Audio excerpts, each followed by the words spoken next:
প্রথম ঘটনাটি লাশকে কেন্দ্র করে, যা একজন ভ্যান চালকের সাথে ঘটেছিল, অদ্ভুত একটি ঘটনা।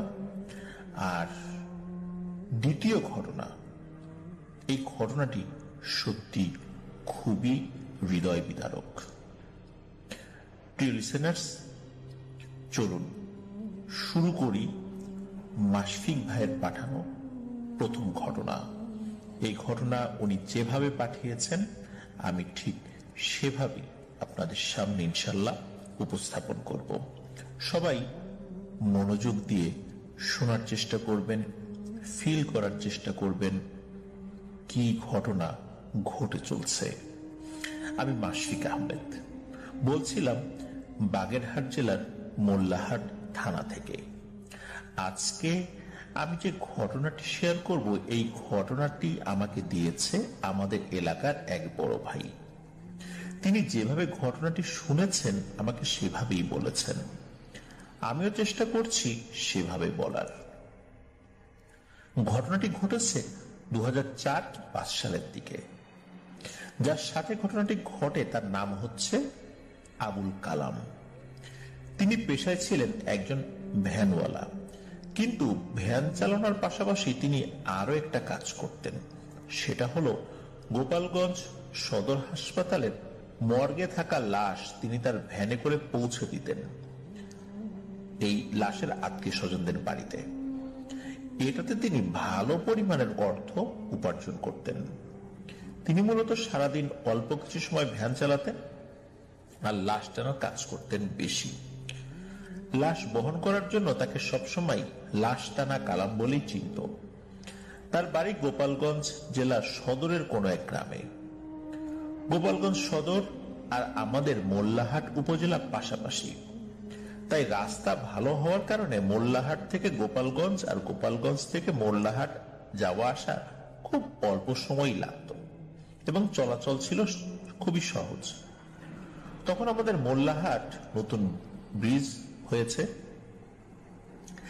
এই কালাম 25 বছর যাবৎ লাশ টানে। দিন নাই রাত নাই, বিভিন্ন সময়ে লাশ তার বাড়িতে পৌঁছে দিতে গিয়ে কখনো তিনি বড় ধরনের কোনো ভয় ডর আসলে পাননি। টুকটাক সমস্যা যে হবে এটা তো তিনি গ্রামের মানুষ হিসাবে জানতেন। আর রাত বিরেতে লাশ বহন করলে কিছুটা সমস্যা তো হতেই পারে।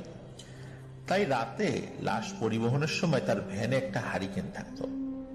তিনি অনেক সাহসী মানুষ ছিলেন। আসলে যারা লাশ টানে বা লাশ পরিবহন করেন তাদের অনেক সাহস থাকতে হয়, তাছাড়া এই কাজ করা সম্ভব হয় না। 2004 সালের শেষে বা 2005 সালের প্রথম দিকে ঘটনাটি ঘটে এই লাশ টানা কালামের সাথে। তখন শীতের সময়, কনকনে শীত ছিল। একদিন বিকালে কালামের কাছে খবর আসে গোপালগঞ্জ সদর হাসপাতাল থেকে একটি লাশ নিয়ে মোল্লাহাট উপজেলার চুনখোলা ইউনিয়নের কোনো এক গ্রামে যেতে হবে। লাশের সাথে কেউ নেই। লাশটা তাকে একাই বহন করে নিয়ে যেতে হবে এবং এর জন্য তাকে ভালো টাকা দেয়া হবে। তখন কালাম ভাবে, যাই লাশটা তার বাড়িতে পৌঁছে দিয়ে আসি, এতে তো ভালো টাকাও পাওয়া যাবে। কারণ ওই সময় তার পারিবারিক কারণে টাকার অনেক প্রয়োজন ছিল।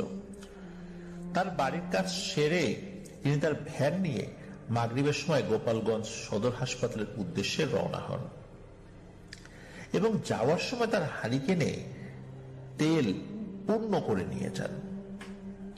হাসপাতালে যেতে যেতে এশার আজান দিয়ে দেয়। তখন তিনি হসপিটালের মর্গে গিয়ে যোগাযোগ করেন। হাসপাতালের লাশের ছাড়পত্র পেয়ে লাশ ভ্যানে ওঠাতে রাত প্রায় 10টা বেজে যায়। লাশের বাড়ির ঠিকানা সহ সবকিছু কালামকে বুঝিয়ে দেয় হাসপাতাল কর্তৃপক্ষ। কালাম সবকিছু বুঝে নিয়ে মোল্লাহাট উপজেলার চুনখোলা ইউনিয়নের এই লাশের ঠিকানা অনুযায়ী রওনা হন। একে তো পাশাপাশি উপজেলা, আর কালাম তো ভ্যান চালায়, তাই মোল্লাহাট উপজেলার অনেক জায়গার রাস্তাঘাট কালামের পরিচিত ছিল। এই কালাম লাশটা ওঠানোর সময় লাশের মুখটা দেখতে ভুলে গিয়েছিল। লাশটা ছিল একজন পুরুষ মানুষের। লাশটা ছিল হোগলার পাটি দিয়ে মোড়ানো।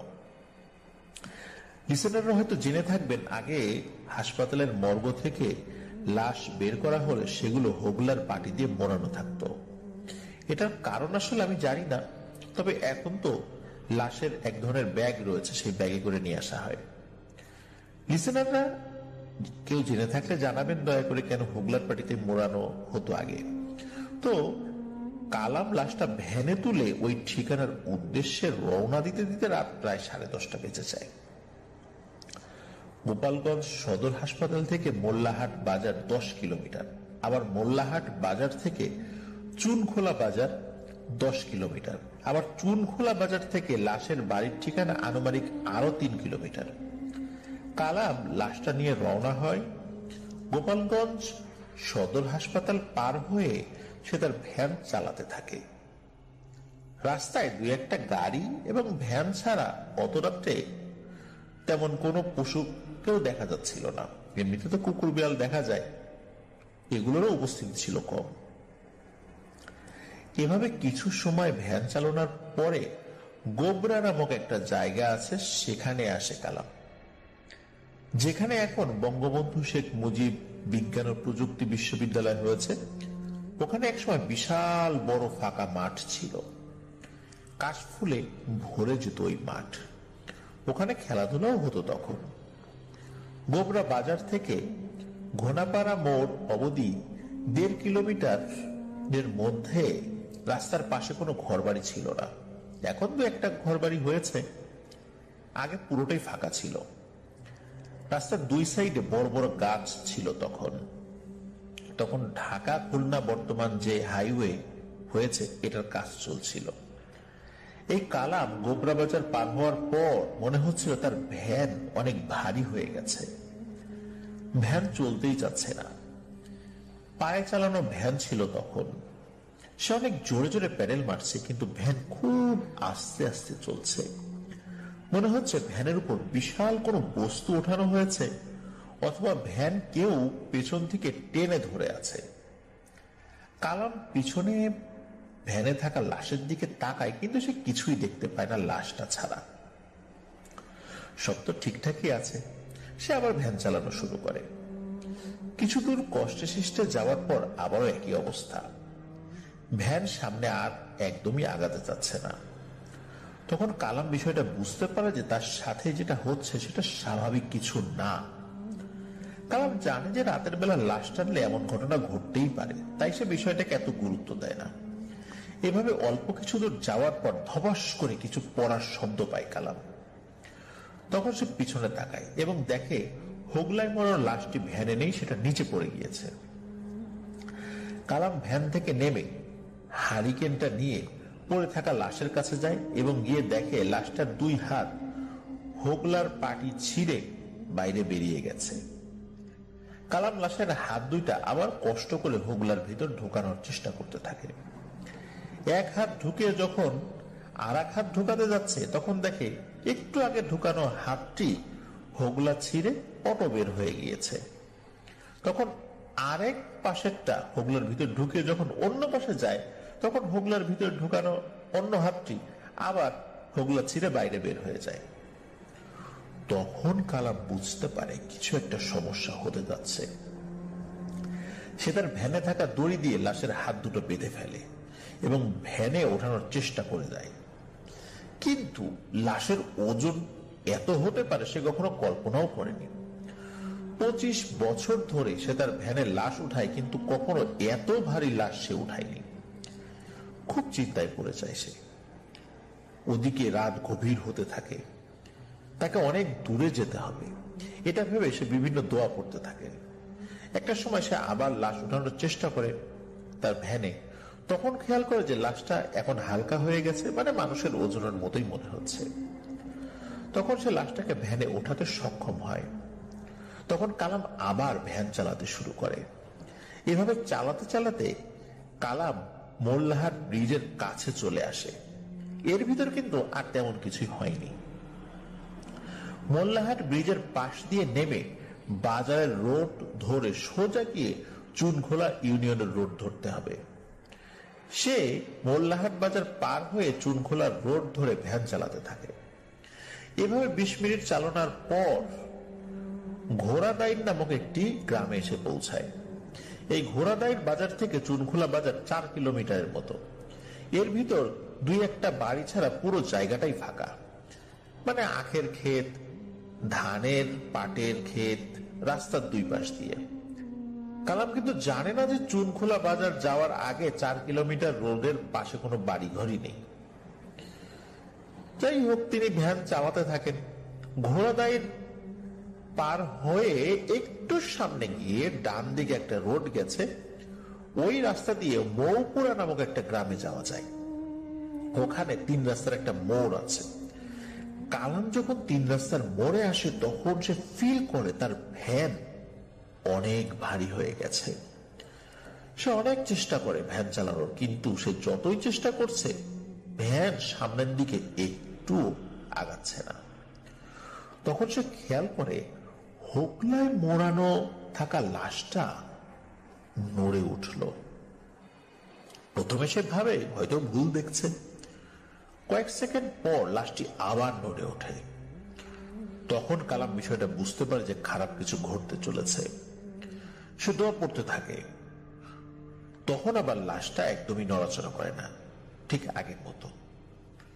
তখন কালাম আরো খেয়াল করে ভ্যান থেকে কিছুটা সামনে কয়েকটা কুকুর একবার রাস্তার এপাশ থেকে ওপাশে যাচ্ছে, আবার ওপাশ থেকে এপাশে আসছে, কিন্তু ভ্যানের কাছে আসছে না।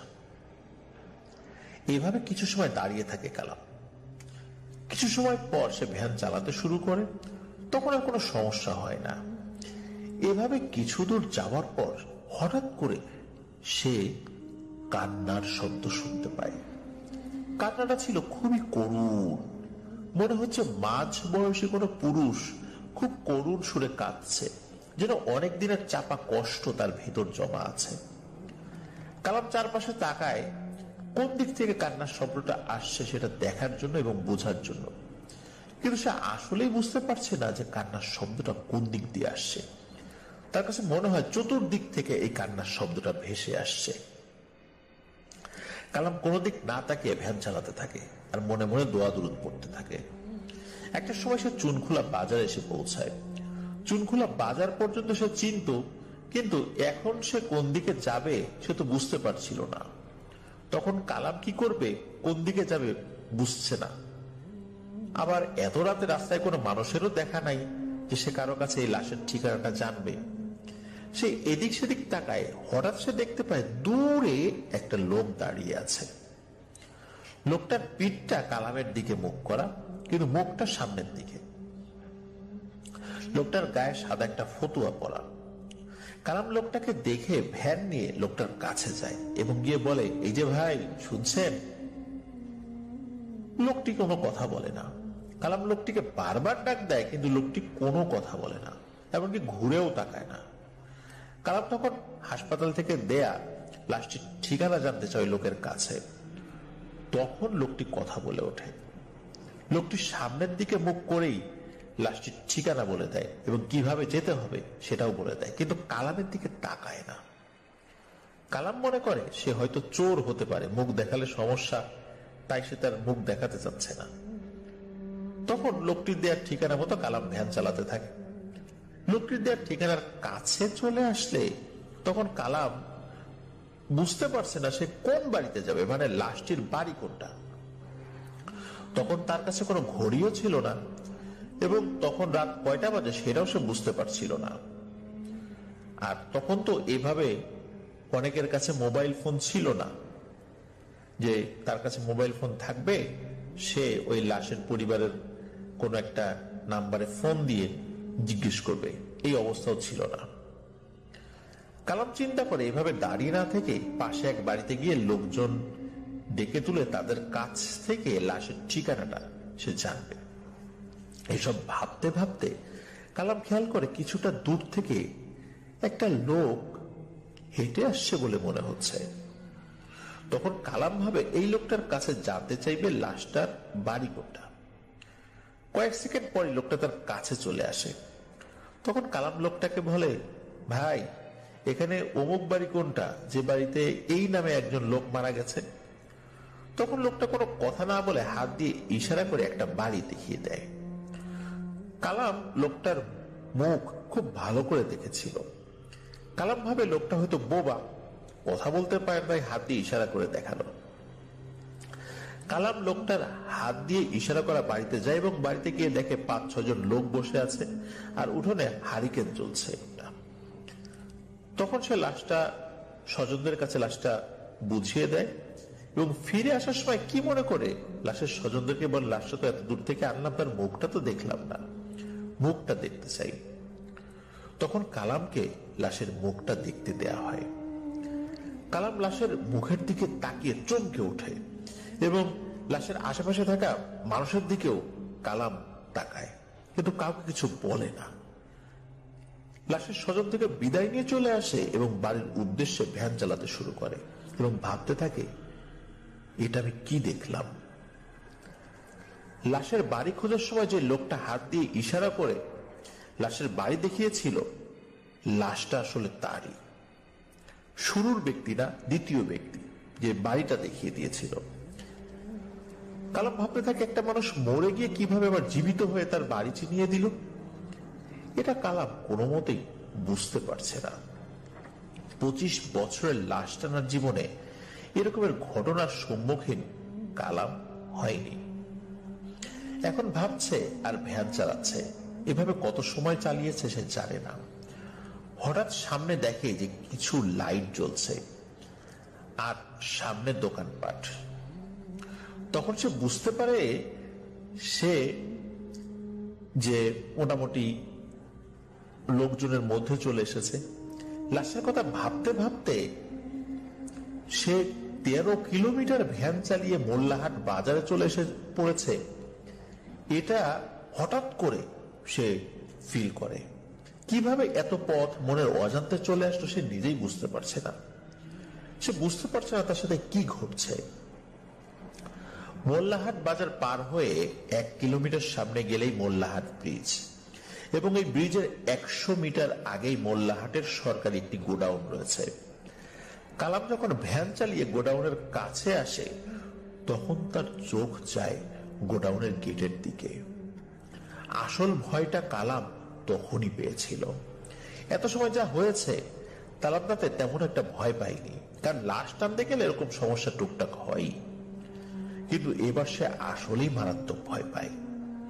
কালাম গোডাউনের গেটে থাকা লাইটের আলোতে দেখে একটু আগে যে লাশটি সে রেখে এসেছে সেই লাশটি গোডাউনের গেটের সাথে হেলান দিয়ে দাঁড়িয়ে রয়েছে এবং কালামের দিকে তাকিয়ে রয়েছে।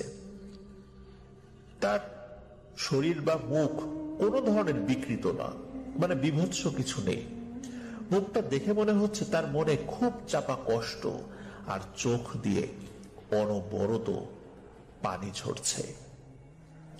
কালাম এটা দেখে মারাত্মক ভয় পায়। এদিক ওদিক না তাকে সোজা ভ্যান চালাতে থাকে। সে মেইন রোডে ওঠে, তার বাড়ির উদ্দেশ্যে দ্রুত ভ্যান চালাতে থাকে।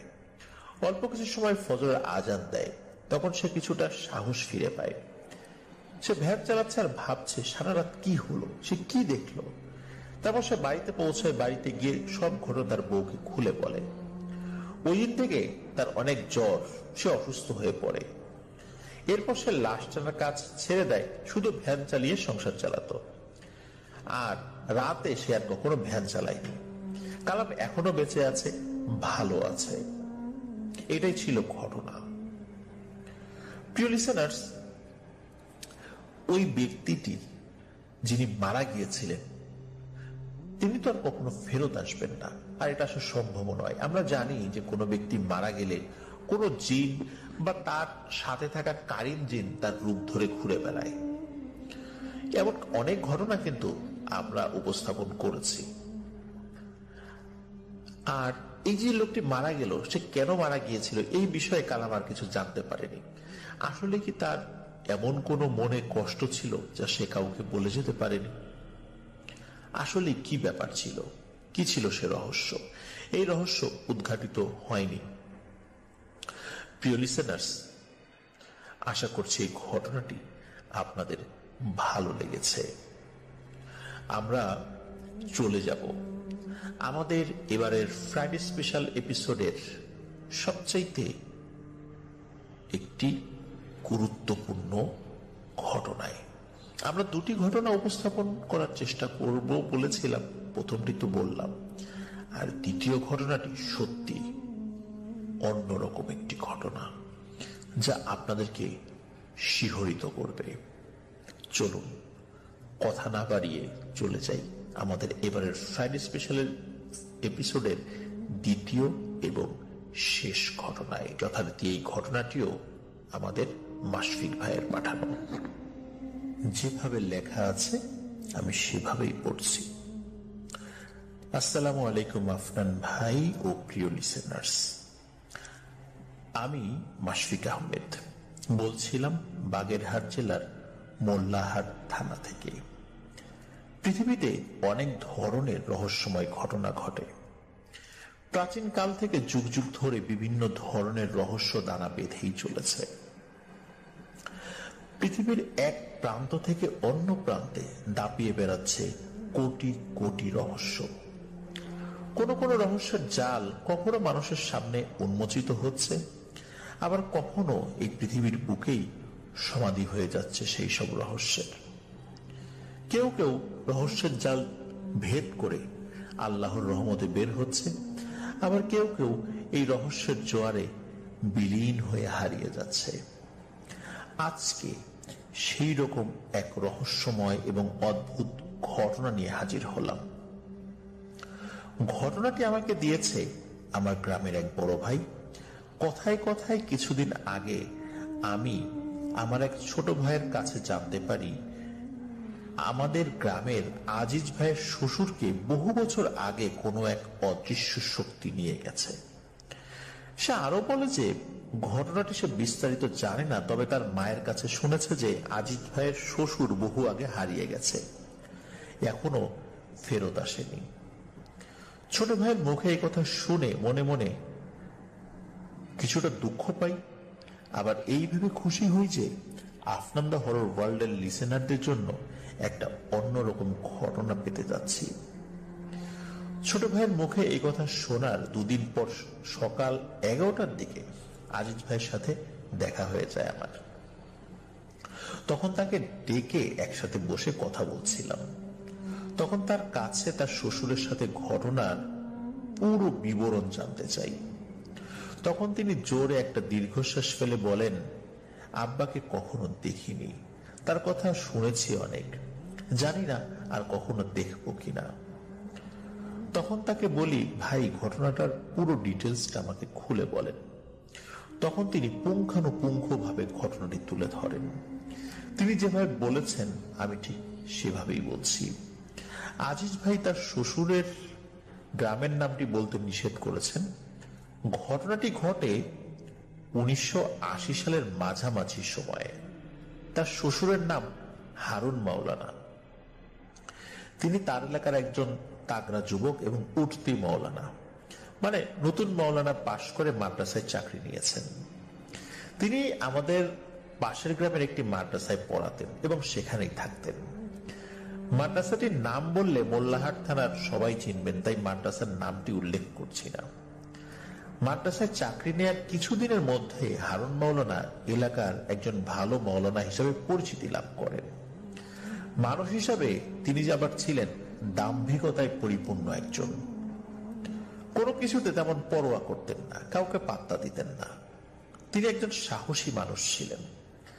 রাত বিরেতে চলাফেরা, বিভিন্ন জায়গা থেকে ফিরতে প্রায় তার রাত হতো। এক কথায় ভয়ডরহীন একজন মানুষ তিনি। 1980 সালের দিকে তার বয়স ছিল 27 কি 28 বছর। তখন তার 3টা সন্তান ছিল। তার ওয়াইফ সন্তানদের নিয়ে বাড়িতে একাই থাকতেন। আর মাদ্রাসার শিক্ষকতার জন্য এই হারুন মাওলানা মাদ্রাসায় থাকতেন। নতুন চাকরি নিয়েছেন মাদ্রাসায়, দিনকালও ভালো কাটছিল। মাদ্রাসা এলাকার মানুষদের সাথেও তার অল্প দিনে বেশ সখ্যতা গড়ে ওঠে।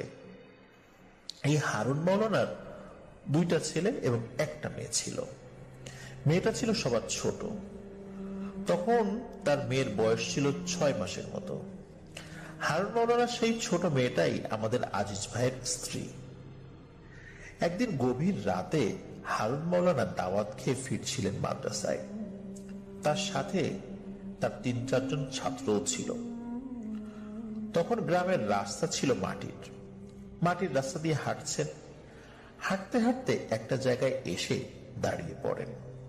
চাঁদের আলোয় হারুন মৌলানা দেখেন একটা ছোট সাপ আর একটা বিড়াল রাস্তা পার হচ্ছে, মানে রাস্তার এক পাশ থেকে অন্য পাশে যাচ্ছে।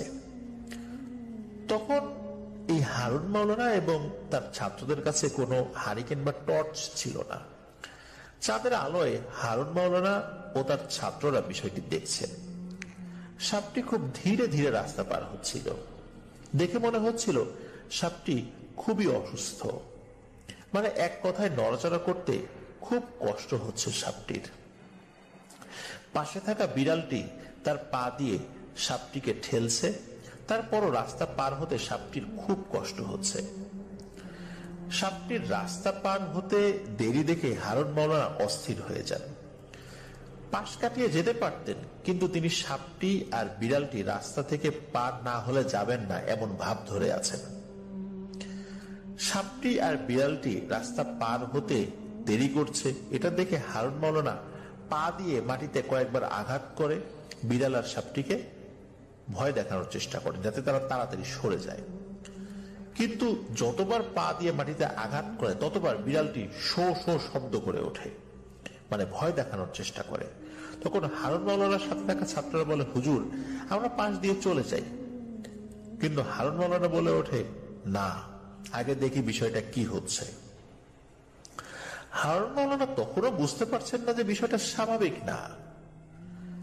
সাপ কেন বিড়ালকে এভাবে আদর ভালোবাসা দিয়ে মানে পাশাপাশি থাকবে, আর বিড়ালও বা কেন সাপটিকে এত ভালোবেসে আস্তে আস্তে তাকে রাস্তা পার করে নিয়ে যাবে। এই বিষয়টি হারুন মৌলানা কিন্তু ওই সময় বুঝতে পারছিলেন না। তার কেন জানি এই বিষয়টা আসলে বুঝার থেকে দেখার আগ্রহটাই বেশি জন্মায়, এবং সে দেখতে থাকে সাপ আর বিড়াল কি করে। কিছু সময় পর বিড়ালটি সাপটিকে নিয়ে রাস্তার পাশে থাকা একটা গাছের নিচে গিয়ে দাঁড়ায়। তখন হারুন মৌলানা সাপ আর বিড়ালটিকে ওখান থেকে তাড়ানোর জন্য পা দিয়ে মাটিতে কয়েকবার আঘাত করে। এবার হারুন মৌলানা সহ বাকি ছাত্ররা খেয়াল করে পা দিয়ে এবার যতবার হারুন মৌলানা মাটিতে আঘাত করেছে বিড়ালটি রাগে ক্ষোভে ততবার শো শো শব্দ করে উঠেছে। অনেক সময় বিড়াল সাপের মতো ফসফস শব্দ করতে পারে, মূলত এরকম শব্দ করছিল। এটা দেখে হারুন মৌলানা প্রচন্ড রেগে যান এবং ছাত্রদের বলে আশপাশ থেকে একটা লাঠি এনে দিতে। ছাত্রদের অনিচ্ছা থাকা সত্ত্বেও তারা লাঠি নিয়ে আসে। তখন একটা লাঠি হাতে নিয়ে হারুন মৌলানা সাপটির মাঝ বরাবর জোর একটা বাড়ি মারে। বাড়ি মারার সাথে সাথে সাপটি ব্যথায় মোচড়াতে থাকে আর বিড়ালটি লাফিয়ে ওঠে যাতে হারুন মৌলানা সরে যায় এবং ভয় দেখানোর চেষ্টা করে হারুন মৌলানাকে। সাপটি হারুন মৌলানার দিকে তাকিয়ে শো শো শব্দ করতে থাকে। ওই দিন ছিল পূর্ণিমার রাত, সবকিছু চোখের সামনে দেখা যাচ্ছে। সাপটির রং ছিল হলুদ আর বিড়ালটির রং ছিল ধবধবে সাদা। এই অবস্থায় হারুন মৌলানা তার ছাত্রদেরকে বলেন লাঠি দিয়ে মারতে মারতে বিড়ালটি আর সাপটিকে মেরে ফেলতে।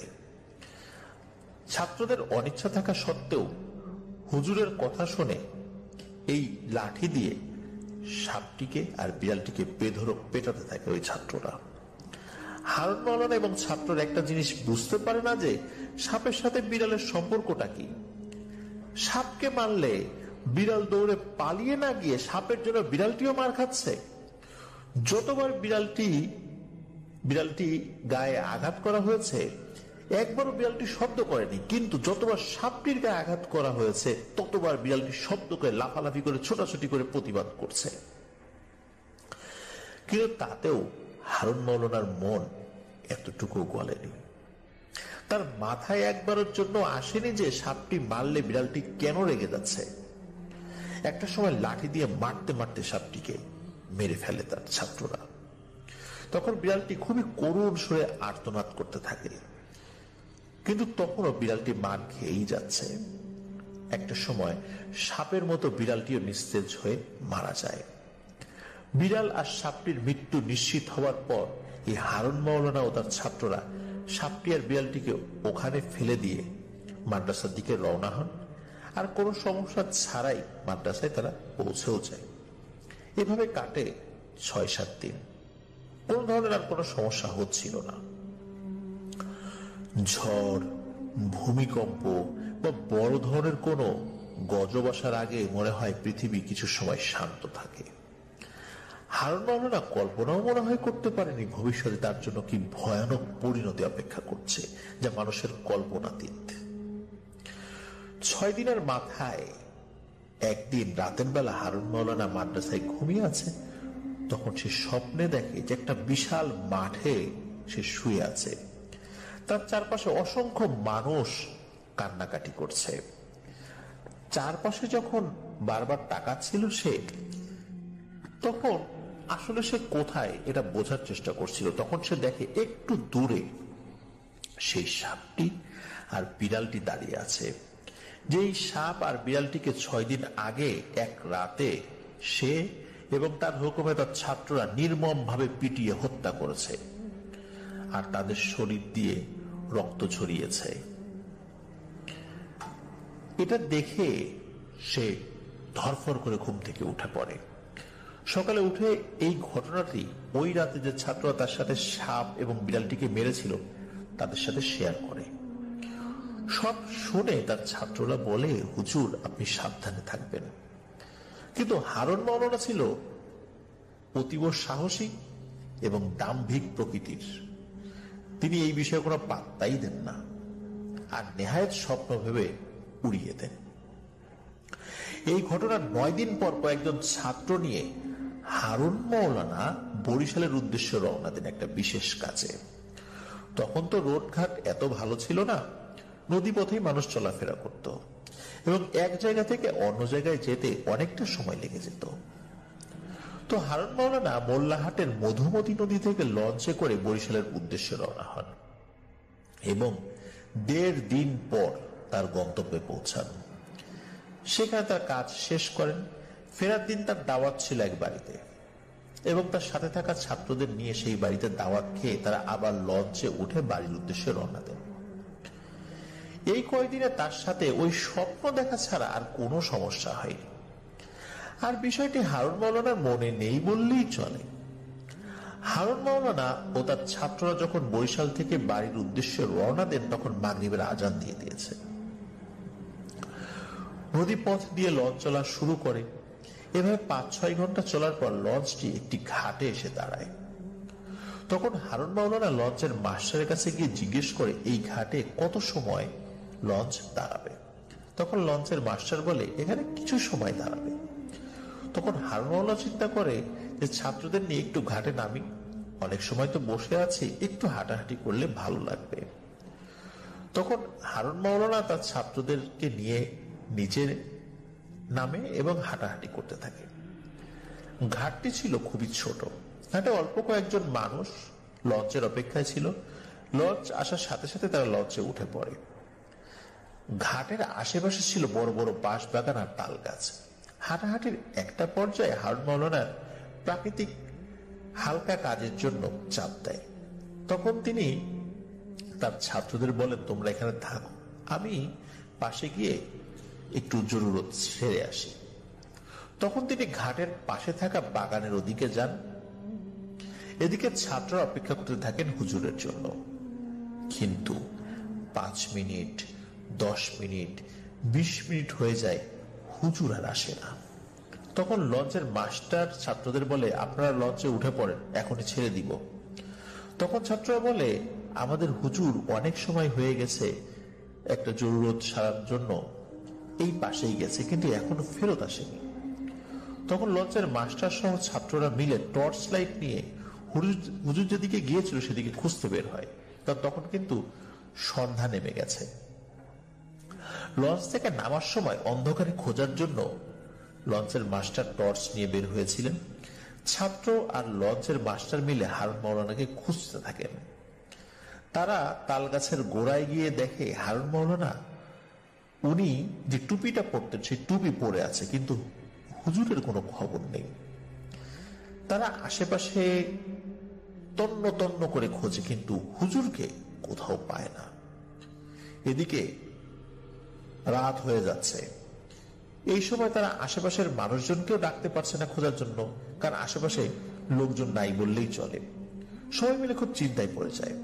সবাই বুঝতে পারে হুজুর কোনো বিপদে পড়েছে। এদিকে অনেক দেরি হওয়ায় লঞ্চের মাস্টার বলে, এভাবে কত সময় খুঁজবো, লঞ্চের যাত্রীরা বসে আছে, আপনারা চলেন, এখনই লঞ্চ ছেড়ে দিব। হুজুর যদি কোথাও গিয়ে থাকেন তাহলে তিনি তো পরে আসতে পারবেন, লঞ্চ তো সবসময় এখানে আসে, আপনারা এত রাতে এখানে থাকার কোনো প্রয়োজন নাই, চলেন লঞ্চ ছেড়ে দিব।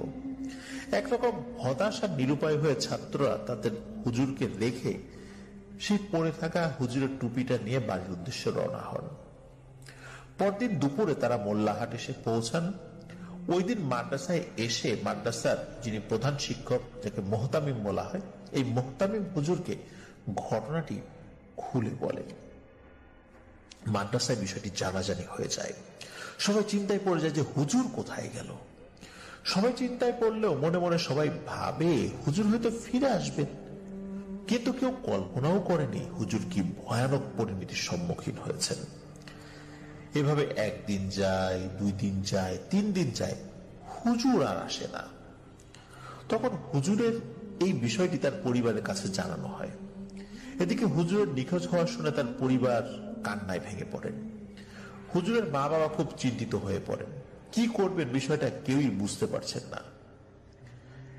একদিন মাদ্রাসার সেই কয়েকজন ছাত্র মিলে মোহতামিম হুজুরকে বলেন যে কিছুদিন আগে এক রাতে দাওয়াত খেয়ে মাদ্রাসায় ফেরার সময় হারুন মাওলানা হুজুর নিজে এবং এই ছাত্রদেরকে দিয়ে এমন একটা কাজ করিয়েছেন, এবং পরে এরকম একটা স্বপ্ন হারুন মাওলানা হুজুর দেখেছেন, যেটা এই ছাত্রদেরকে বলেছেন। এই বিষয়গুলো সেই মোহতামিম হুজুরের কাছে এই ছাত্ররা বলে দেয়। তখন মূলত মোহতামিম হুজুর বুঝতে পারেন যে এই হুজুরের হারিয়ে যাওয়া কোনো সাধারণ বিষয় নয়, এটার পেছনে নির্দিষ্ট কারণ রয়েছে। তখন এই মোহতামিম হুজুর এবং সেই রাতে হুজুরের থাকা ওই কয়েকজন ছাত্র মিলে হারুন মাওলানার বাড়িতে গিয়ে তার বাবা মা এবং তার স্ত্রী সহ পরিবারের কাছে ওই রাত্রে ঘটা ঘটনাটি এবং স্বপ্নের কথা খুলে বলেন। এটা শুনে হারুন মাওলানার পরিবার বুঝতে পারে যে হারুন মাওলানা বড় ধরনের বিপদে পড়েছে।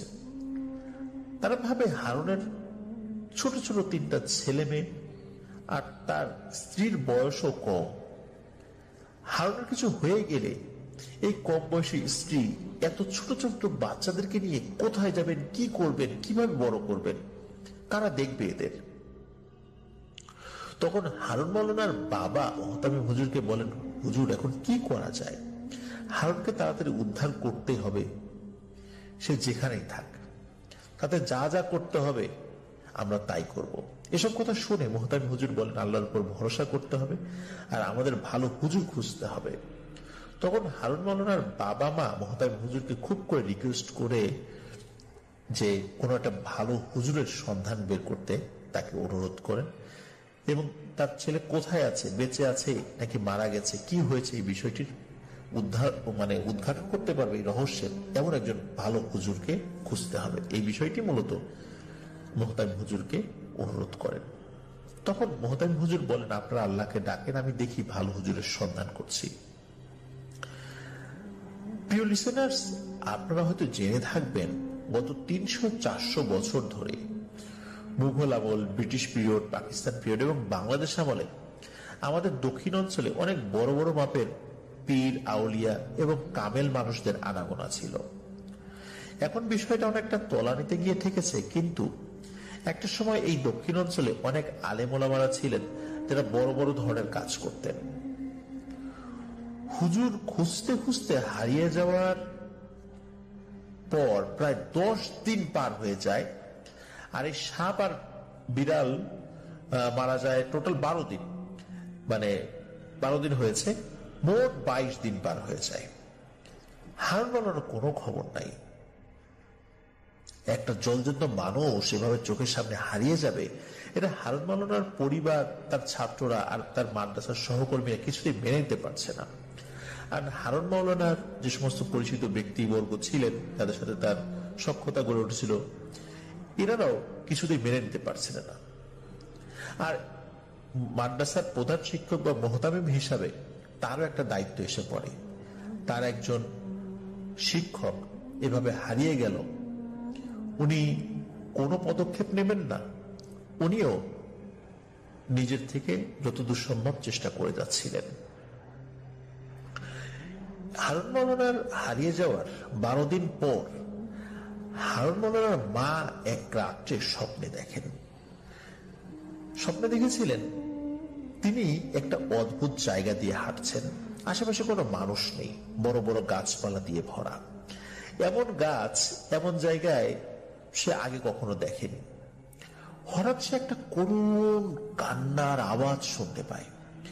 সে কান্নার আওয়াজ কোন দিক দিয়ে আসছে সেটা খেয়াল করতে থাকে। তখন কান্নার আওয়াজের শব্দ আস্তে আস্তে বাড়তে থাকে। তখন সে বুঝতে পারে কান্নার আওয়াজটা তার খুব পরিচিত, কিন্তু সে মনে করতে পারছে না যে আওয়াজটি কার।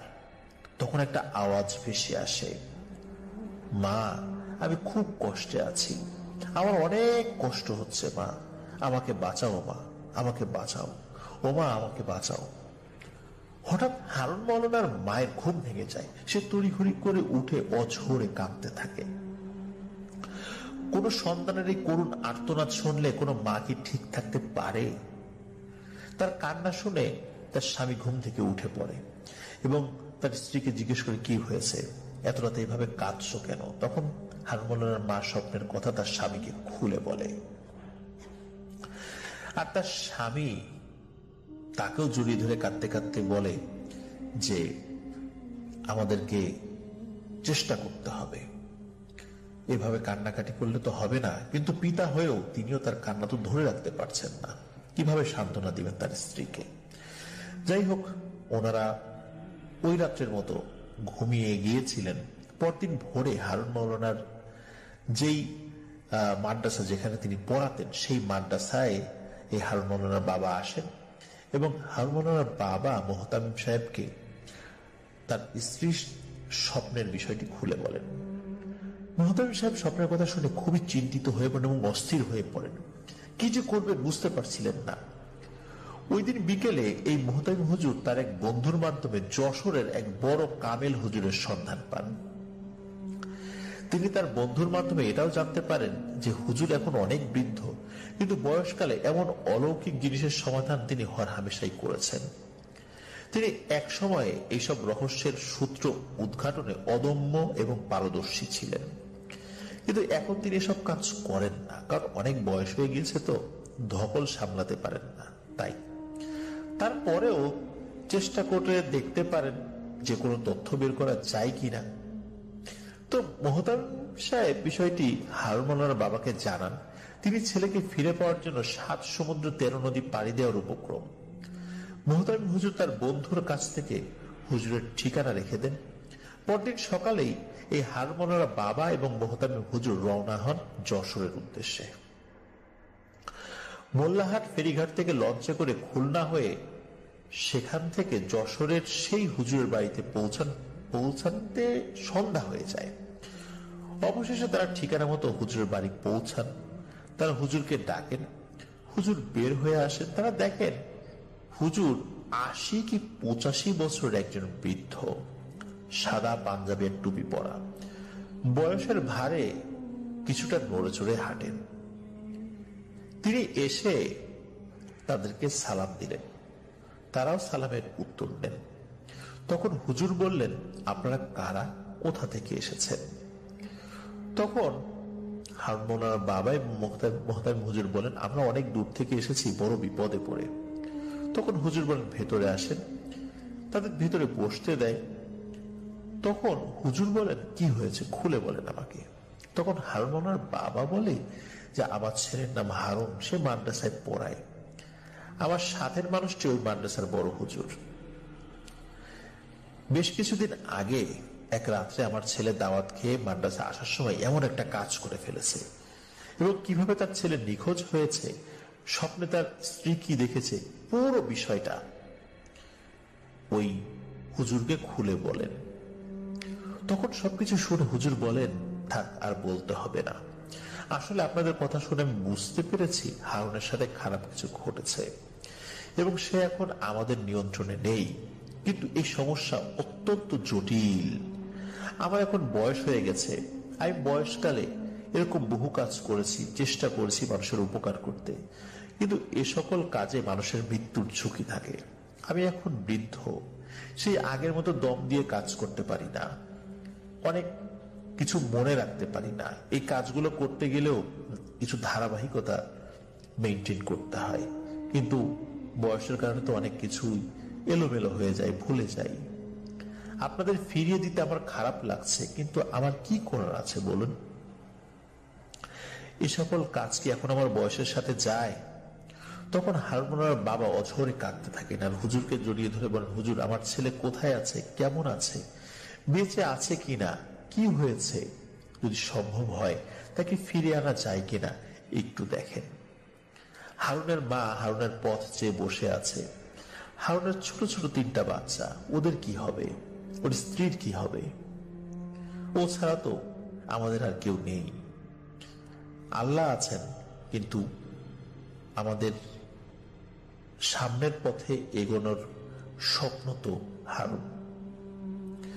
মেহতাব হুজুরও ওই হুজুরকে অনেক বোঝান। হুজুর আসলে হারুনের পরিবারের কথা শুনে আর হারুনের বাবার অঝরে কান্না দেখে তার মন গলে যায় এবং বলেন যে আপনি কাঁদবেন না, আসলে আমার বয়স হয়ে গেছে, অনেক কিছুই তো আসলে ঠিকঠাক মতো করতে পারি না, তাও শেষবারের মতো চেষ্টা করে দেখি, আল্লাহর সাহায্য চাই, দেখি কোনো সন্ধান পাই কিনা।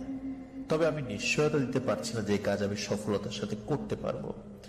আমার জীবনে অনেক মানুষের উপকার করেছি, কিন্তু আমার মনে হয় এই বিষয়টা আমাকে অনেক ভোগাবে। তখন হুজুর বলেন, আপনারা অনেক দূর থেকে এসেছেন, আমার বাসায় আপনারা থাকেন, দেখি আমি রাতে একা আমল করব, কোনো সন্ধান পাওয়া যায় কিনা আমি দেখব। তখন হারুন মৌলানার বাবা আর মুহতামিম সাহেব একটু হলেও আশায় বুক বাঁধেন, হয়তো ফিরে পেতেও পারেন হারুনকে, কিন্তু হতাশা কিন্তু রয়েই যায়। হুজুর তাদের থাকার জন্য একটা ঘর দেখিয়ে দেন, তারা সেখানে খেয়ে ঘুমিয়ে পড়েন। হুজুর গভীর রাতে একা একটা ঘরে আমলে বসেন। ভোরে ফজরের নামাজের সময় হুজুর হারুন মৌলানার বাবা আর মুহতামিম সাহেবকে ডেকে তোলেন এবং অবাক করা অল্প কিছু তথ্য দেন। হুজুর বলেন, আমি আমার অনুগত জিন ছাত্রদের ভিতর কয়েকজন দক্ষ জিনকে পাঠিয়েছিলাম খবর নিতে যে হারুন কোথায় আছে। তারা অনেক খোঁজাখুঁজি করেছে, কিন্তু তেমন কোনো সন্ধান দিতে পারেনি। তবে তারা এটা বলেছে যে জিনেরা হারুনকে নিয়ে গেছে। বিস্তারিত তথ্য জানার জন্য তাদের সাথে আরো বেশ কিছু জিনকে আমি পাঠিয়েছি, যে কোনো মূল্যে হারুনের সন্ধান নিয়ে আসার জন্য। আপনার আল্লাহর কাছে দোয়া করেন, হয়তো তাড়াতাড়ি কোনো তথ্য আমরা পাবো ইনশাল্লাহ। ওই দিন সকাল গড়িয়ে দুপুর, দুপুর গড়িয়ে রাত, ঈশার নামাজ পড়ে খেয়ে দিয়ে সবাই শুয়ে পড়েছে। কত সময় ঘুমিয়েছিল, তখন কয়টা বাজে সেটা বলা যাচ্ছিল না, কিন্তু গভীর রাত্রে হুজুরের ডাকে হারুন মৌলানা বাবা এবং মুহতামিম হুজুরের ঘুম ভাঙে। তারা দরজা খুলে দেখেন হুজুর হাঁপাচ্ছেন এবং তার শরীর ঠকঠক করে কাঁপছে। তখন হারুন মৌলানার বাবা হুজুরকে ধরে খাটের উপর বসতে দেন এবং বলেন, হুজুর কি হয়েছে, আপনাকে এমন দেখাচ্ছে কেন? তখন হুজুর বলেন, গভীর রাত্রে আমার জিনেরা এসেছিল, তারা এসে হারুন সম্পর্কে যেসব তথ্য দিয়েছে তা শুনলে আপনাদের গা শিউরে উঠবে। তখন হারুন মৌলানার বাবা বলেন, কি হয়েছে হুজুর বলেন। তখন হুজুর বলতে শুরু করেন, কিছুদিন আগে হারুন গভীর রাত্রে দাওয়াত শেষ করে মাদ্রাসায় ফেরার সময় একটি বিড়াল আর একটি ছোট সাপের সম্মুখীন হয়েছিল। আসলে তারা ছিল দুটো হিন্দু জিন। বিড়ালটা ছিল ভাই আর সাপটি ছিল তার ছোট এবং আদরের একমাত্র বোন। তারা আশেপাশে কোথাও দাওয়াত খেতে এসেছিল। তারা মূলত ভারতের কোনো একটা প্রদেশ থেকে এই জায়গায় এসেছিল এক আত্মীয় বাড়িতে। এরা ছিল তাদের এলাকার স্বনামধন্য একটা গোত্রের সর্দারের একমাত্র ছেলে এবং মেয়ে। দাওয়াত খেয়ে তারা বাইরে ঘুরতে বের হয় এবং জিনের মেয়েটি পড়ে গিয়ে পায়ে ব্যথা পায়। তখন তার ভাই তাকে ধরে নিয়ে সেই আত্মীয়ের বাড়িতে ফিরছিল। এমন সময় হারুন এবং তার ছাত্ররা ওই রাস্তা দিয়ে আসে এবং তাদের মুখোমুখি হয়ে যাওয়ার কারণে তারা তাদের সুরত পরিবর্তন করতে পারেনি। আর জিনের যে মেয়েটি, যেহেতু সে পায়ে ব্যথা পেয়েছিল, তাই সে সাপের আকৃতি ধারণ করেছিল যাতে বুকের উপর ভর করে চলতে পারে। আর জিনের ছেলেটি সে বিড়ালের আকৃতি ধারণ করেছিল এবং তারা খুব আস্তে আস্তে রাস্তা পার হচ্ছিল। কিন্তু তারা হারুন মাওলানা এবং তার সাথে থাকা ছাত্রদের কিন্তু কোনো ক্ষতি করেনি। হারুন মাওলানা নিজে আঘাত করে এবং তার ছাত্রদেরকে দিয়ে নির্মম ভাবে ওই বাচ্চা ছেলে এবং বাচ্চা মেয়েকে মেরে ফেলে। লাঠি দিয়ে যখন আঘাত করছিল সাপটিকে, তখন তার ভাই যে বিড়াল বেসেছিল, ওই বিড়াল জিনটি বারবার লাফিয়ে উঠে শো শো শব্দ করে নিষেধ করছিল যে তার বোন পায়ে ব্যথা পেয়েছে, তাকে যেন না মারে, তাকে যেন দয়া করে। কিন্তু তাতেও এই হারুন মাওলানার মন গলেনি। মৃত্যু নিশ্চিত হওয়া অবধি বেধড়ক মারতে থাকে এই জিনের ছেলে এবং মেয়েকে। কয়েকটা বাড়ি মারার পরই সাপটি মানে মেয়ে জিনটি মারা গেলে বিড়ালটি বোনকে রেখে চলে যায়নি। তার বোনকে এভাবে রেখে সে যেতে পারেনি। সে জানে এখানে থাকলে তার মৃত্যু নিশ্চিত। তারপরেও সে বোনের প্রতি ভালোবাসা দেখিয়ে সেখান থেকে যায়নি।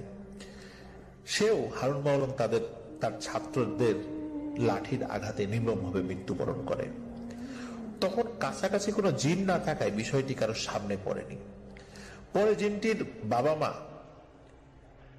তাদের খুঁজতে বের হলে তখন গাছের নিচে তাদের সন্তানকে মরে পড়ে থাকতে দেখে। তার জিনের বাবা মার সাথে মূলত তারা এসেছিল আর দাওয়াত খেতে গিয়েছিল তারা ভাই বোন। জিনের বাবা মা তাদের আত্মীয়ের বাড়িতেই ছিল। মূলত সেই আত্মীয়ের সাথেই খুঁজতে বের হয় তাদের দেরি দেখে, যখন তারা আসতে দেরি করছিল।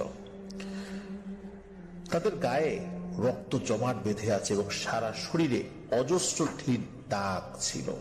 এটা তার বাবা মা দেখে। এটা দেখে ওই মেয়ে জিন এবং ছেলে জিনের বাবা মা মারাত্মক ভাবে রেগে যান। তারা জানতে পারেন তাদের সন্তানকে কারা মেরেছে। তারাও সুযোগের অপেক্ষায় থাকেন কখন হারুন মাওলানাকে পাবেন।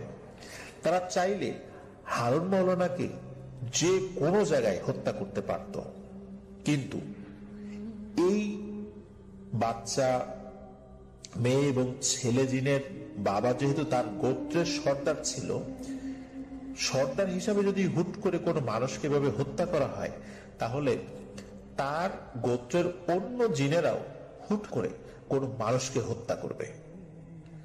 তখন এই বিষয়টি আসলে তার গোত্রের যে শৃঙ্খলা, এই শৃঙ্খলাটাকে নষ্ট করবে।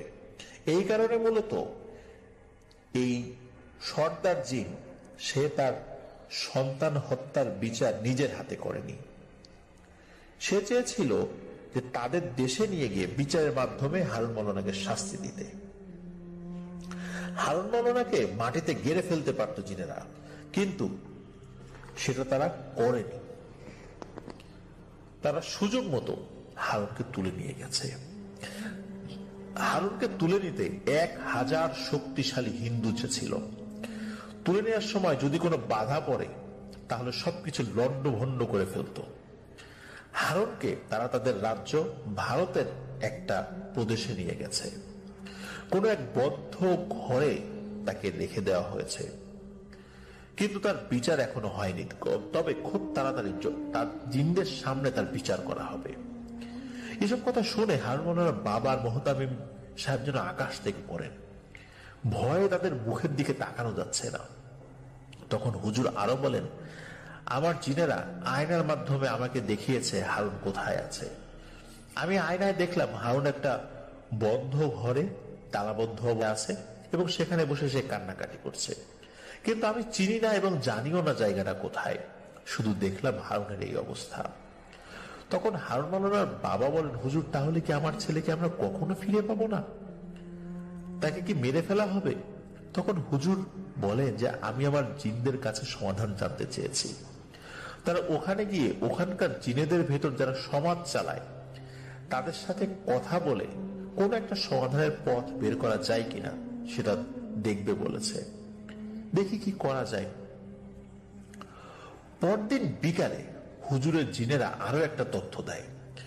ভারতীয় উপমহাদেশের হিন্দু অধ্যুষিত যে এলাকা, ওখানকার যিনি প্রধান মানে রাজা, তার কাছের কয়েকজনের সাথে কথা বলে জানা গেছে আগামী অমাবস্যাতে হারুন মাওলানার বিচার বসবে। সেখানে ভারতীয় উপমহাদেশের হিন্দু অধ্যুষিত এলাকার যিনি রাজা তিনি উপস্থিত থাকবেন এবং তিনি সব শুনে রায় দেবেন। তার রায়টা মানতে সবাই বাধ্য থাকবে। হারুন মাওলানার বিচারের আগেই কিন্তু এই ব্যাপারটা সমাধান যদি করা যায় তাহলে ভালো হয়। হারুন মাওলানার বিচার আগেই হতো, কিন্তু এই যে রাজা জিন সে অসুস্থ থাকার কারণে বিষয়টা পিছিয়ে যায় এবং সামনের অমাবস্যার রাত্রে বিচার ধার্য করা হয়েছে। আর রাজা তার রাজ্যের স্বনামধন্য জিনদের কে নিয়ে এই বিচার কার্য পরিচালনা করবেন। আর মূলত তার রাজ্যের একটা গোত্রের সর্দারের এই সন্তান একমাত্র ছেলে এবং একমাত্র মেয়ের নির্মম হত্যায় তিনি নিজেও ব্যথিত, এই তথ্য জিনারা এসে বলে। এবং জিনারা এটাও বলে যে তিনি তাদের আইনে যে শাস্তি এসে সেই শাস্তি তাকে দেবেন। তখন হুজুর তার জিনদেরকে বলেন, রাজার কাছে গিয়ে আমার সালাম জানাও এবং বলো যে আমি তার সাথে দেখা করতে চাই, এবং সেটা খুব তাড়াতাড়ি এবং এই বিচারের আগেই।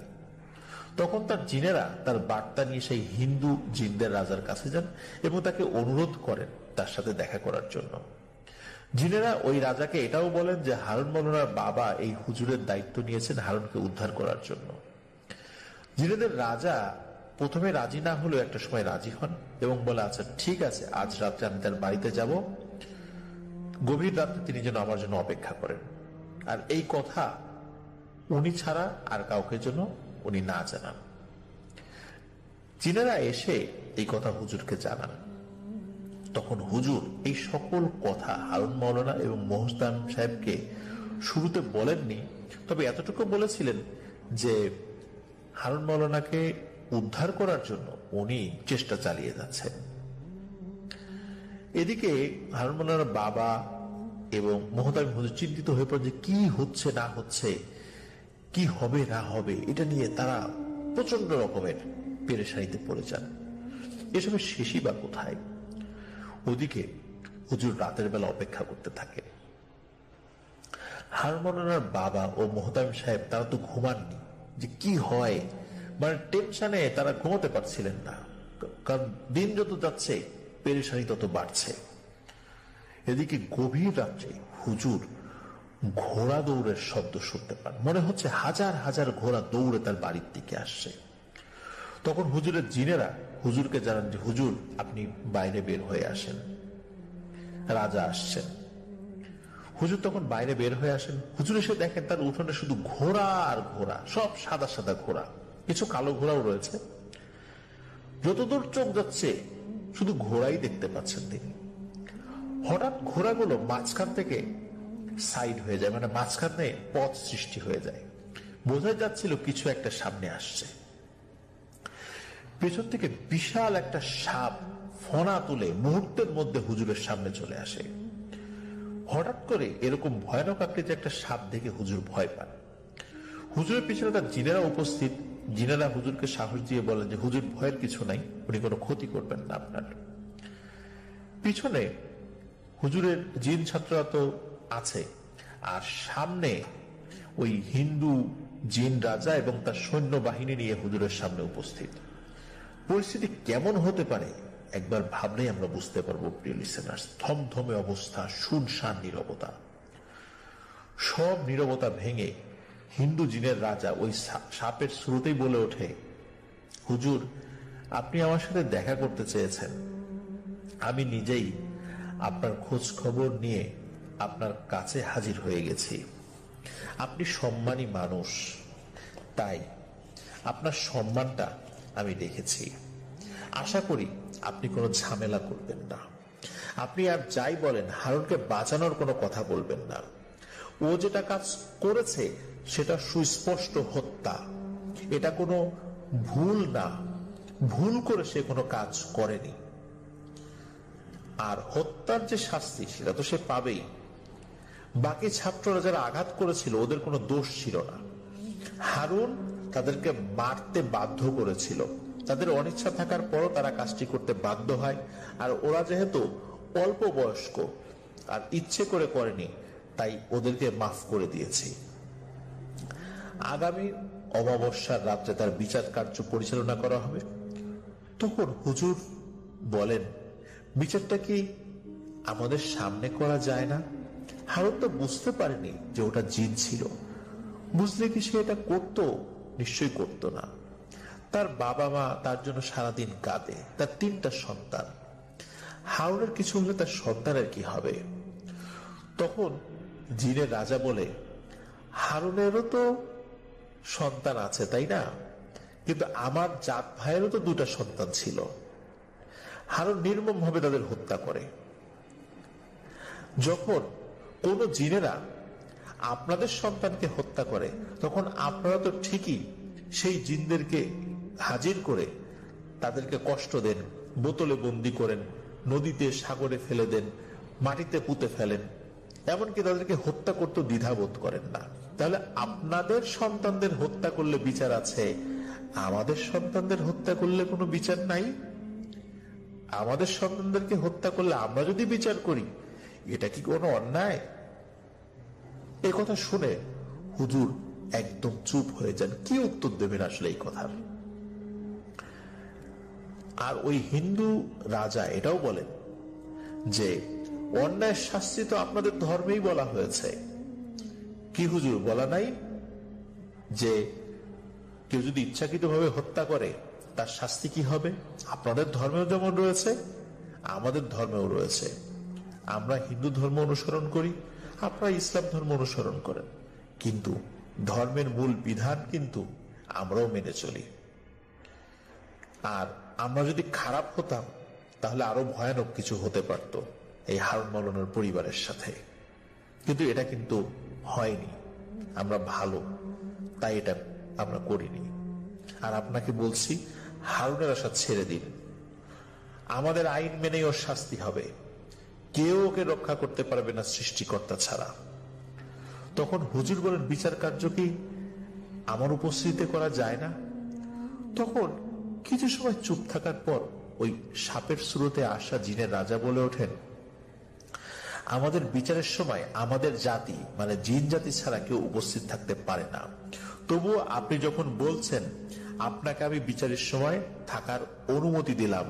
তবে একটা বিষয় মনে রাখবেন, আপনি সম্মানিত মানুষ। আশা করি আমরা যেভাবে আপনাকে সম্মান করলাম, আপনি আপনার সম্মান বজায় রাখবেন। আপনি বা কোনো মানুষ যদি হারুনকে উদ্ধারের বিষয়ে আমাদের সাথে ন্যূনতম কোনো ঝামেলা করে, তার বংশ কিভাবে নির্বংশ করতে হয় তা কিন্তু আমাদের ভালো করে জানা আছে। তখন জিনের রাজা হুজুরের অনুগত জিনদেরকে বলেন যে সামনের অমাবস্যার দিন হুজুরকে তোমরা নিয়ে আসবা। আর এখানে যারা উপস্থিত আছে, আমার যারা সভাসদ, তারাও বিষয়টা অবগত থাকলো। তারাও আমার সেনাবাহিনীর সদস্যদেরকে বলে দেবে যে তোমরা হুজুরকে নিয়ে আসলে তারা যেন সসম্মানে আমার কাছে নিয়ে আসে। তো এখন আমরা আসি, এই বলে সাপটি আস্তে করে আকাশের দিকে উঠে যেতে থাকে। একটা সময় মিলিয়ে যায়। উঠানো থাকা ঘোড়াগুলো দৌড়াতে দৌড়াতে হুজুরের সামনে মিলিয়ে যায়। এই সব কিছু এই হারুন মাওলানা আর এই যে হারুন মাওলানার বাবা এবং মোহতামিম হুজুর কিন্তু জানালার ফাঁকা দিয়ে দেখছিলেন। কারণ হলো এই জিনের রাজা যখন আসে এবং ঘোড়ার শব্দ যেটা হয়, এটা ওনারা খুব মৃদুভাবে শুনেছিলেন। মূলত কৌতূহল হয়েই ওনারা এটা দেখেছিলেন কিন্তু কি কথা যে হয়েছে এটা আসলে ওইভাবে ভালো করে বুঝতে পারেনি। তবে এগুলো দেখে তার তো ভয় কাঁপতে থাকে। পরদিন সকালে হুজুর হারুন মাওলানার বাবা আর মোহতামিম হুজুরকে ডেকে বলেন, আগামী শুক্রবার অমাবস্যা, আমি সেখানে যাব, দেখি বিচারে কি হয়, আপনারা এখন চলে যান। তখন এই হারুন মাওলানার বাবা এবং মোহতামিম হুজুর বলেন যে হ্যাঁ, রাত্রে তারাও দেখেছেন তার সাথে কথা বলা, মানে ওই হিন্দু জিনের রাজার সাথে কথা বলা। তখন হুজুর বলেন, আপনারা তো দেখেছেন, তবে দেখে কাজটা যদিও ভালো করেননি, কিন্তু তারপরেও বাড়িতে ফেরত যান, আল্লাহ আল্লাহ করেন, দেখি কোনো সমস্যার সমাধান হয় কিনা। এরপর হারুন মাওলানার বাবা এবং মোহতামিম হুজুর মোল্লাহাট চলে আসেন। পরের শনিবার হারুন মাওলানার বাবা আর মোহতামিম সাহেব যশোর সেই বাড়িতে যান, মানে সেই হুজুরের বাড়িতে যান। শুক্রবার অমাবস্যার রাত ছিল, কি বিচার হলো, কি অবস্থা হলো সেটা তো জানার খুব আগ্রহ তাদের। স্বাভাবিক, কি হলো হারুন মাওলানার, এটা তো জানতেই হবে। যেতে যেতে সন্ধ্যা হয়ে যায়, দেখেন হুজুর নামাজ পড়ে বসে আছেন। আর তাদের দেখে হুজুর বলে ওঠেন, পারলাম না, আমাকে ক্ষমা করবেন। তখন হারুন মাওলানার বাবা অনেক কান্নাকাটি করেন। পরে হুজুর তাকে সান্ত্বনা দিয়ে অমাবস্যার রাত্রে বিচারের সময় কি হয়েছিল সেই ঘটনাটি খুলে বলেন। হুজুর বলেন, অমাবস্যার রাত্রে আমার জিনেরা আমাকে নিতে আসে। তারা আমাকে বলে তাদের কাঁধে হাত দিয়ে চোখ বন্ধ করতে। কয়েক সেকেন্ড পরে বলে হুজুর চোখ খোলেন। আমি চোখ খুলে দেখি এ এক অন্য জগৎ, বিশাল বিশাল সাইজের মানুষজন, আশেপাশে হাজার হাজার বিশাল দেহী জিনেরা দাঁড়িয়ে আছে। কেউ ধুতি পরা, কেউ আলখেল্লা পরা। মূলত ওটা হিন্দু অধ্যুষিত এলাকা, ওখানে মুসলিম জিনেরাও রয়েছে, কিন্তু ওদের রাজা হিন্দু জিন। ওখানে সবাই মিলেমিশে থাকে। বিভিন্ন জন বিভিন্ন ধরনের জামা কাপড় পরে আছে। দেখলাম সেখানে সাধুও রয়েছে, পণ্ডিতও রয়েছে, আবার মুসলিম মনীষীরাও রয়েছেন, যারা জিন মনীষী এরকম। ওখানে সবাই খুব ভালো মতোই বসবাস করছেন। হিন্দুদের যত রকমের জাত রয়েছে, সব ধরনের জাতের জিনেরাই সেখানে উপস্থিত রয়েছে। আমাকে একটা চেয়ার দেয়া হলো। সেখানে বিশাল বড় এক মাঠের মাঝখানে বিচার বসেছে। সেখানে দেখি বিশাল এক চেয়ার। সবাইকে দেখে মনে হয় সবাই কারোর জন্য অপেক্ষা করছে। এদিক ওদিক তাকাচ্ছি, বিশাল বিশাল দেহী জিনগুলো আমাকে দেখছে। আমাকে নিয়ে তারা কি যেন বলা বলি করছে, তবে আমি তাদের ভাষা বুঝতে পারছি না। কিছু সময় পরে বিশাল দেহের অধিকারী এক বৃদ্ধ লোক এসে উপস্থিত হলো। তার সাথে বিশাল বিশাল দেহের অনেকগুলো জিন রয়েছে। আমি তাকে দেখেই বুঝতে পারলাম যে সেদিন রাত্রে সাপের বেশে যে এসেছিল ইনি সেই জিন। সে এসে চেয়ারে বসলো এবং আমাকে বলল, হুজুর আপনি এসেছেন, স্বাগতম আমাদের জগতে। আমি মাথা নাড়িয়ে তার স্বাগত জবাব নিলাম। তখন তিনি নির্দেশ দিলেন, হারুনকে নিয়ে আসো। হারুনকে আনা হলো। হারুন আমাকে দেখে কাঁদছিল। তখন জিনের রাজা বললেন, হুজুর হারুনের সাথে কি আপনি কোনো কথা বলতে চান? আমি বললাম, জি, কিছু কথা বলতে চাই। তখন আমি বললাম, হারুন কেমন আছো? আমি একজন মানুষ, আমি জিন নই, আমার নাম অমুক। তোমার বাবা আমার কাছে তোমাকে উদ্ধারের জন্য এসেছে, কিন্তু তুমি তো অনেক বড় অন্যায় করে ফেলেছ, এই জন্য আজকে তোমার বিচার বসেছে। জিনের রাজার অনুমতিতে আমি এখানে উপস্থিত হতে পেরেছি। হারুন কোনো কথা বলল না, শুধু কাঁদে। শুরু হয় বিচার কার্য।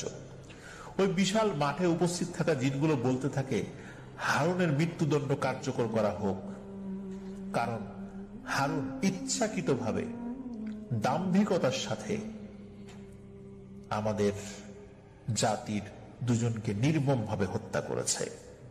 এটা কোনো ভুল না, এটা ইচ্ছাকৃত।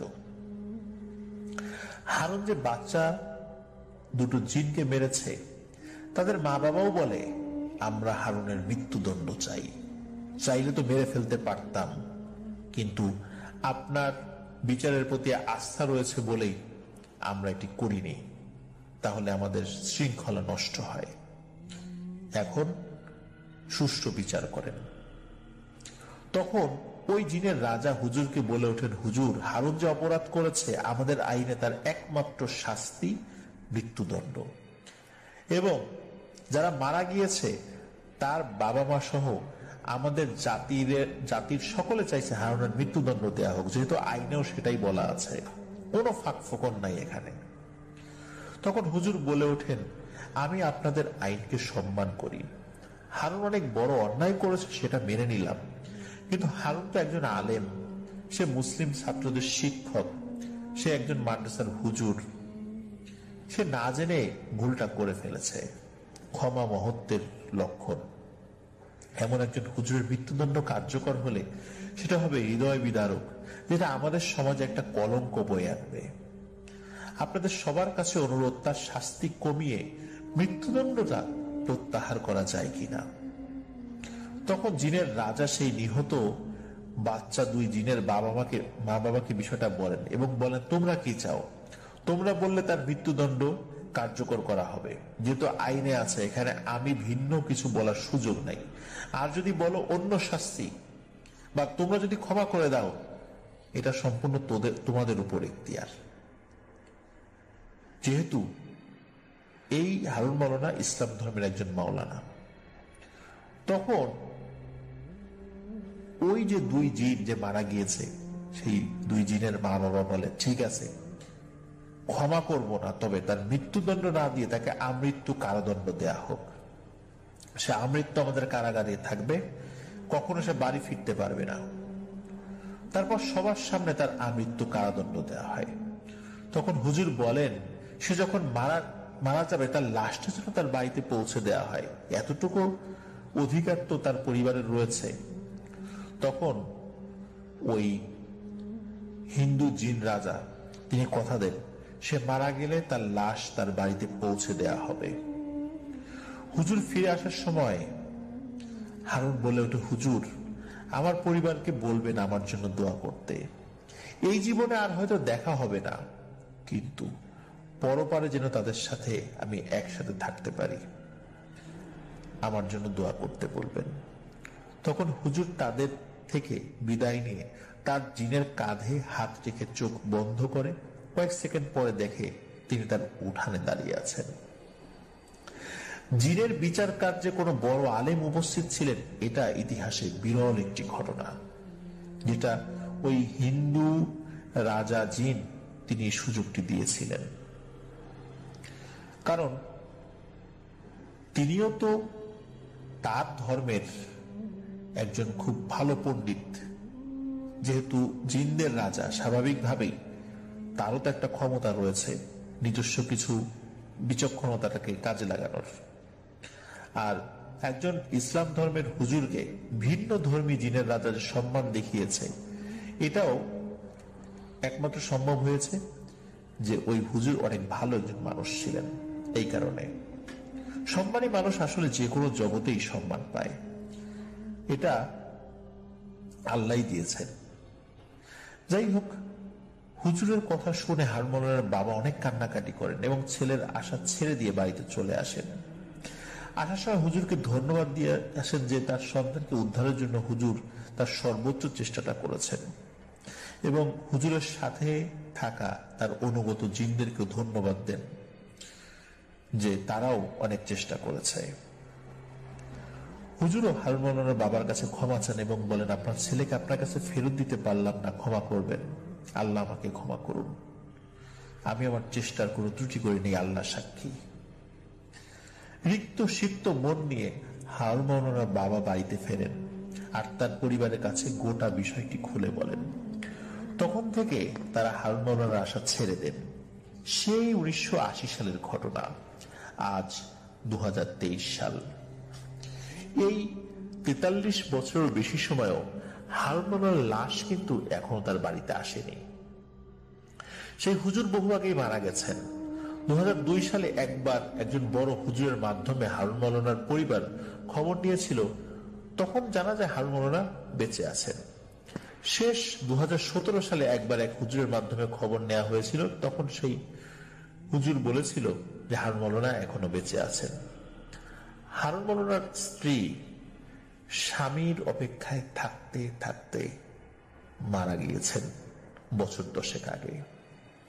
তার কথা তার ছেলে মেয়েদেরও মনে নেই, কারণ হারুন মাওলানা যখন হারিয়ে যায় তখন তার মেয়ের বয়স ছিল 6 মাস, আর তার যে ছেলে একটা, তার বয়স 3 বছর, আর একজনের বয়স ছিল 2 বছর। হারুন মাওলানার মা বাবাও মারা গেছে বহুদিন আগে। তার 2 ছেলে 1 মেয়ে ছোটবেলায় বাবাকে দেখেছে, কিন্তু চেহারা মনে নেই। কেমন আছে তাদের বাবা, বেঁচে আছে কিনা, মারা গেলে তার লাশ কি ফেরত পাবে কিনা, তার পরিবার এটাই চিন্তা করে। জিনের রাজ্য আমৃত্যু কারাদণ্ড পেয়ে এক রহস্যে ঘেরা ইতিহাস সৃষ্টি করে গেছেন হারুন মাওলানা। দাম্ভিকতা আর সামান্য ভুলে তাকে হতে হয়েছে পরিবার ছাড়া, হতে হয়েছে দেশ ছাড়া, হতে হয়েছে সমাজ ছাড়া, বরণ করে নিতে হয়েছে ভিন্ন রাজ্যের আমৃত্যু কারাদণ্ড। আজিজ ভাই ঘটনাটি বলে অনেক আফসোস করেছেন যে শ্বশুরকে তিনি দেখতে পারেননি। এমন ঘটনা ঘটবে সে পৃথিবীর কোনো মানুষই আসলে কল্পনা করতে পারে না। হারুন মাওলানার বাড়ি আমার গ্রাম থেকে 3টা গ্রাম পরে। আজিজ ভাই তার শ্বশুরের গ্রামের নামটি বলতে নিষেধ করেছেন, আর তার শ্বশুরের জন্য সবার কাছে দোয়া চেয়েছেন। আমরা সবাই দোয়া করব এবং আশা করব হারুন মাওলানার জীবিত অবস্থায় তারা দেখতে না পারো, লাশটি অন্তত তার পরিবারের কাছে যেন ফিরিয়ে দেয়া হয়। এভাবেই এক রহস্য হয়ে রয়ে গিয়েছেন হারুন মাওলানা। আর এমন হারুনেরা তৈরি করে রেখে যায় অনেক রহস্যের জাল। সব রহস্য তো আর উদ্ঘাটিত হয় না, কিছু রহস্য রহস্যই থেকে যায়। প্রিয় লিসেনার্স, ঘটনাটি আপনারা শুনলেন, কেমন লাগলো আপনাদের কাছে? মাসুদ ভাইয়ের যতগুলো ঘটনা আমরা এখন পর্যন্ত শেয়ার করেছি, সবচেয়ে অন্য রকমের একটি ঘটনা ছিল এটা। আমরা বিভিন্ন সময়ে এরকম কাছাকাছি ঘটনা বলেছি, কিন্তু